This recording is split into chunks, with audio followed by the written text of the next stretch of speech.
Офицер Дэниелс и его напарник Рокки были на обычном патрулировании, когда наткнулись на брошенный чемодан на пустынной железнодорожной станции.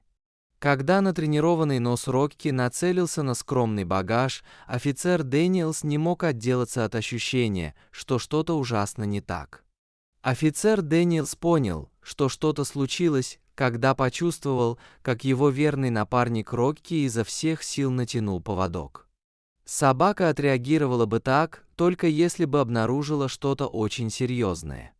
Но прежде чем мы начнем, нажмите кнопку «Мне нравится» и обязательно подпишитесь, если вы этого не сделали, и нажмите на колокольчик уведомления, чтобы не пропустить ни одной новой истории.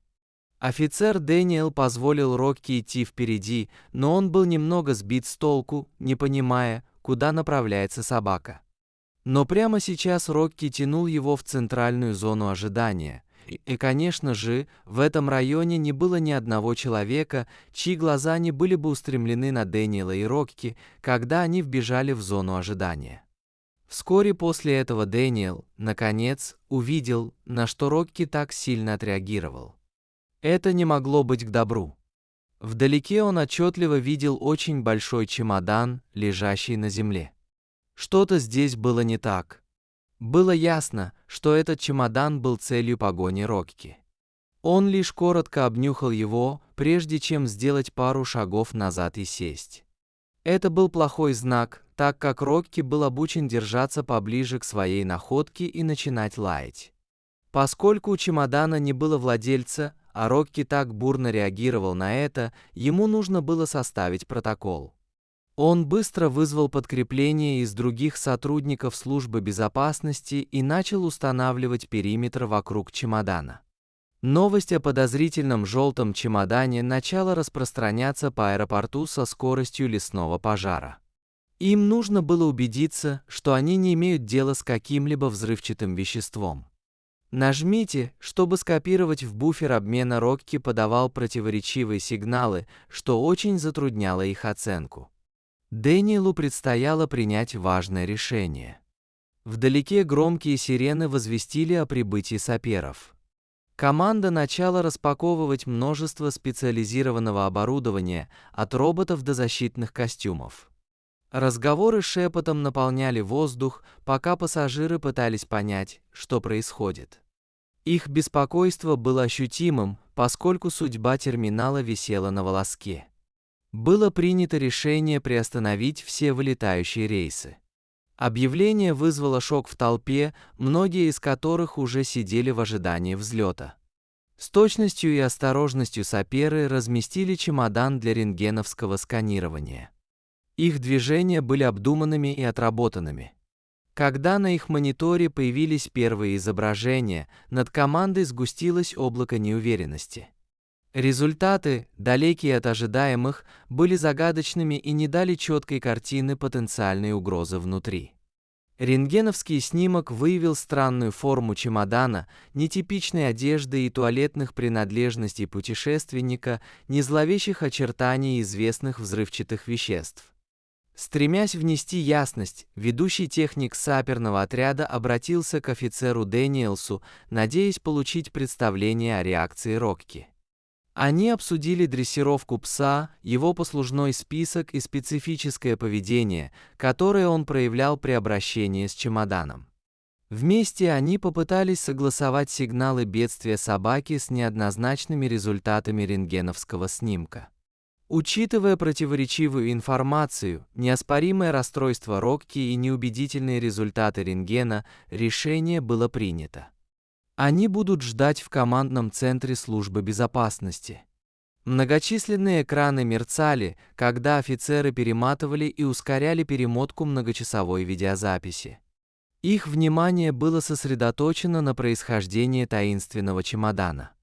На лбу операторов выступили капельки пота, когда они внимательно изучали каждый кадр, понимая важность своей задачи. В 10 часов 42 минуты утра на кадрах видно, как одинокий человек, заметно встревоженный, ставит чемодан рядом со стойкой регистрации. Их поведение было явно странным, они оглядывались по сторонам, чтобы убедиться, что за ними никто не наблюдает. Как только чемодан был поставлен на землю, они поспешно вышли, плавно смешавшись с толпой. Вооружившись четкими кадрами из видео, профессиональный художник приступил к работе. Через пару часов появился подробный профиль, подчеркивающий характерные черты, шрам возле левой брови, пронзительные голубые глаза и клочковатую бороду. Изображение было незамедлительно напечатано и распространено как внутри страны, так и среди других правоохранительных органов.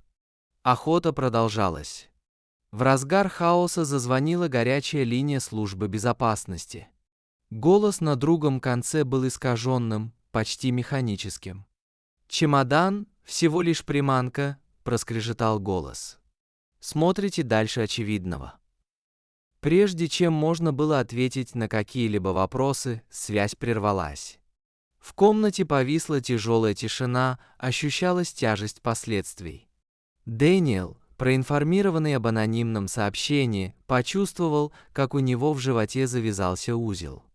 Была ли это реальная угроза или просто шутка?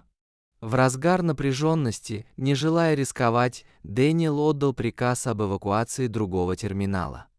Группы безопасности прочесывали территорию, их натренированные глаза выискивали что-нибудь необычное. В огромных терминалах эхом отдавались звуки торопливых шагов и приглушенных разговоров. Многочисленные звонки наводнили линии безопасности, оставленный без присмотра рюкзак возле выхода 12, странная коробка в туалете. Каждое сообщение отправляло команды на место происшествия, но одна за другой тревоги оказывались ложными: забытая сумка для ноутбука, коробка с потерянными игрушками и брошенный чемодан с одеждой. В обширном лабиринте аэропорта появился прорыв. Изолированный грузовой отсек, обычно оживленный, был пугающе тих. Наметанный глаз Дэниела заметил следы взлома и брошенную на землю портативную рацию. В суровых комнатах для допросов истории начали раскрываться. Показания задержанных не совпадали, и причины их пребывания в грузовом отсеке звучали отрепетированно. Когда защелки, наконец, со щелчком открылись, и крышка чемодана была осторожно поднята, сцена внутри была одновременно поразительной и душераздирающей. Экзотические животные, усыпленные снотворным, с едва мерцающими глазами, были втиснуты в тесные помещения. Вздохи недоверия прокатились по толпе, многие изо всех сил пытались осознать поворот, который принял день. Речь шла не о политических мотивах или терроре, а о чудовищном преступлении против природы. Терминал гудел от дискуссий и предположений, постоянно повторялась одна фраза: «незаконная торговля дикими животными». Изощренность синдиката стала очевидной, он использовал загруженные аэропорты для маскировки своих незаконных операций. Нервный человек с кадра камеры, ранее являвшийся загадкой, теперь имел имя и печально известную репутацию, связанную с многочисленными глобальными контрабандными операциями. Его криминальное прошлое представляло собой лабиринт псевдонимов и темных делишек. Однако поймать его оказалось не так-то просто, поскольку он, казалось, всегда был на шаг впереди закона. В течение нескольких часов тактическая группа точно установила местонахождение торговца людьми, что привело к его быстрой поимке. Когда его выставляли на показ перед мигающими камерами, всплыли мрачные подробности его операции. История о животных, похищенных из дикой природы, многие из которых так и не пережили путешествие, рисовали картину бессердечной, экспансивной индустрии, движимой жадностью. От взволнованных коридоров аэропорта до национального телевидения рассказ Рокки о бдительности покорил сердце нации. Он был награжден медалями и угощениями, а рассказы о его трудолюбии стали легендарными. Ведущие ток-шоу приглашали его, дети присылали письма, и вновь обретенное уважение к подразделениям К-9 расцвело по всей стране. Инцидент имел неожиданные последствия, укрепилась связь между подразделениями К-9 и их кураторами. Команды по всему миру повторили свои тренировки, вдохновляясь историей Рокки. Была подчеркнута ценность доверия, интуиции и партнерства, и мир признал, что машины никогда не смогут заменить инстинкт преданной собаки. Руководство аэропорта, столкнувшись с кризисом беспрецедентного масштаба, начало пересматривать свои меры безопасности.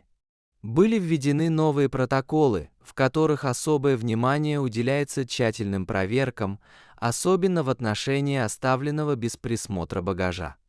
Были организованы семинары для персонала по распознаванию признаков незаконной торговли дикими животными, благодаря чему аэропорт оставался бастионом против незаконной деятельности.